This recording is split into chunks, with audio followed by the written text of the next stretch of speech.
Assalamualaikum warahmatullahi wabarakatuh. Hey rek, yo apa kabar? Tak dongak napi api ayo. Oh iya nih, aku bakalan ceramah, tapi ceramah bahasa Indonesia, gue bahasa Jawa. Lek ngono, tak translate nak bahasa Indonesia sih yo.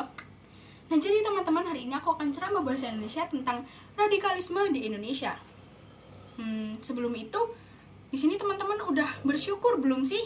Kalau belum, mari kita ucapkan alhamdulillah bersama-sama. Alhamdulillah. Nah, selanjutnya teman-teman udah ada yang kenal aku belum? Kalau belum, izinkan aku memperkenalkan diri, karena ada pepatah yang mengatakan tak kenal maka tak sayang, bukan tak kenal maka tak aruf loh ya.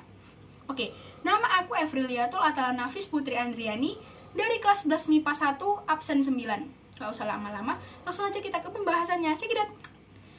Nah, jadi teman-teman di sini udah ada yang tahu belum sih apa itu arti radikalisme?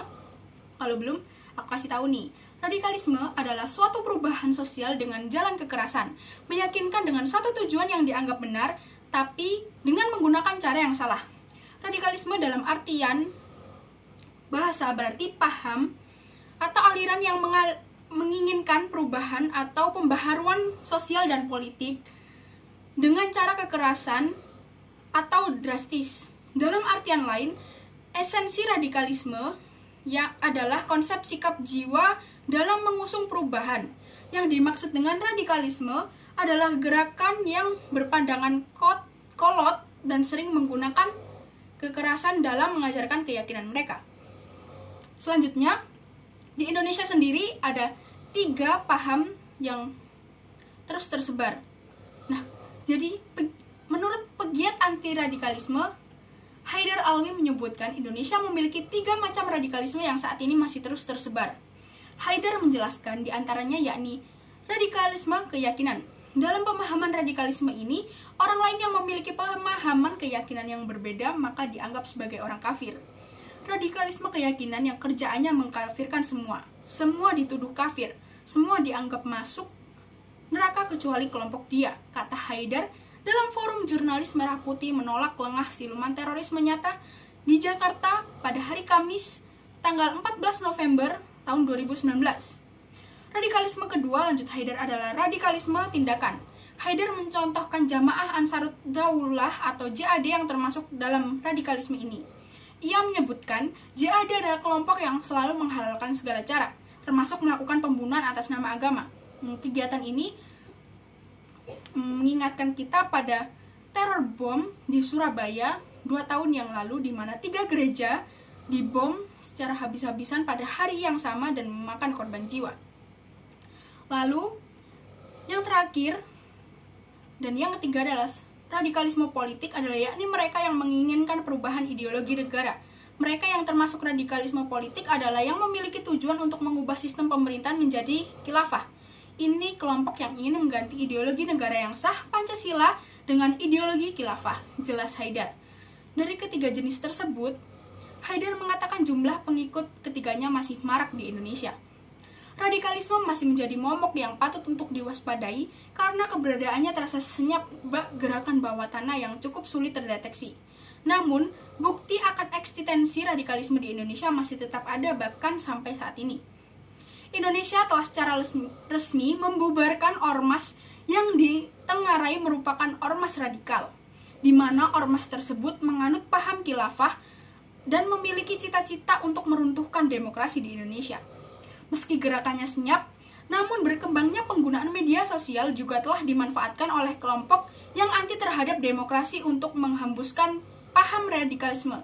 Saat ini, penganut paham radikal juga semakin dimudahkan dalam menyebarkan virus-virusnya, sebab pengguna potensial sosial media semakin berkembang, utamanya di kalangan anak muda.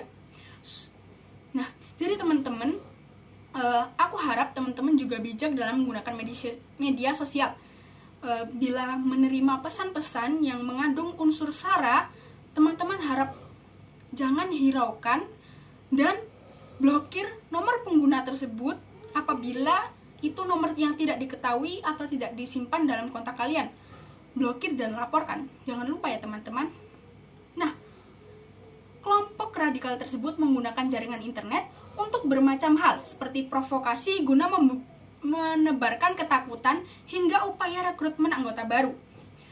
di mana ada sebagian anggota yang merupakan warga Indonesia yang direkrut menjadi bagian dari ISIS. Nah, seperti yang aku katakan tadi, jangan dibaca dan tolong diblokir dan dilaporkan ya teman-teman.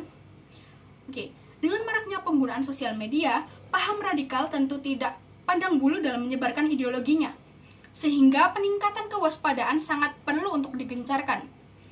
Guru Besar Universitas Islam Negeri UIN Jakarta, Asyumardi Azra memaparkan paham radikal yang menganggap pemahamannya paling benar juga telah menyusup ke sekolah menengah melalui tenaga pendidik. Hasil survei dari Lembaga Kajian Islam dan Perdamaian atau LAKIP yang dipimpin oleh Profesor Dr. Bambang Pranowo yang juga merupakan guru besar sosiologi Islam di UIN Jakarta pada 2010 lalu menunjukkan bahwa hampir 50% pelajar setuju dengan tindakan radikal. Data tersebut juga menunjukkan 25% siswa dan 21 guru menyatakan bahwa Pancasila tidak relevan lagi. Sementara 84,8% siswa dan 76,2% guru setuju dengan penerapan syariat Islam di Indonesia. Inspektur Wilayah 3 Inspektorat Jenderal Kemenak Hilmi Muhammadiyah memaparkan radikalisme di Indonesia justru terus menggelinding bak bola salju. Keberadaannya seakan terus menggerus rasa nasionalisme, persatuan dan kesatuan, serta menimbulkan keresahan di masyarakat. Agar paham radikalisme tidak terus meluas, maka seluruh elemen masyarakat haruslah membendung paham tersebut agar tidak kecolongan. Karena tidak hanya masyarakat umum saja yang rawan terpapar radikalisme, justru tidak sedikit pengikut paham tersebut dari kalangan terdidik, seperti guru dan siswa. Hal tersebut tentu harus menjadi perhatian tersendiri, khususnya bagi kalangan pendidik, agar senantiasa memberikan pemahaman tentang wawasan kebangsaan. Salah satu upaya konkret yang bisa dilakukan adalah dengan memahami nilai-nilai nasionalisme. Jangan sampai rasa nasionalisme terkikis seiring dengan melesatnya perkembangan teknologi. Sebab, para generasi muda yang rentan terhadap paparan paham radikalisme.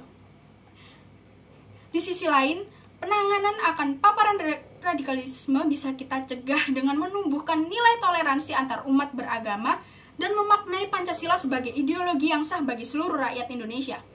Jika pendidikan dasar tentang ideologi bangsa telah dimiliki, maka bukan tidak mungkin masyarakat memiliki imun terhadap paparan paham radikal.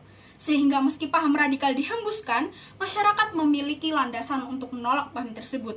Di sisi lain, Abdullah Mas'ud, seorang aktivis NU Care, mencoba menilai radikalisme dari perspektif yang berbeda. Menurutnya, radikalisme bisa ditimbulkan dari berbagai macam faktor. Untuk itu, ia menawarkan dua hal dalam upaya menangkal radikalisme, yakni dakwah damai di lingkungan masyarakat serta pemberdayaan ekonomi. Cara dakwah secara damai di masyarakat tentunya harus diperbanyak, sehingga tidak ada ketakutan dan kekerasan yang disampaikan. Pendekatan sopan santun dan lembut haruslah dikedepankan. Selain itu, penting juga mewujudkan gerakan ekonomi umat. Sehingga kita perlu waspada jika ada pendakwa yang jauh dari kesan teduh dalam menyampaikan ceramahnya.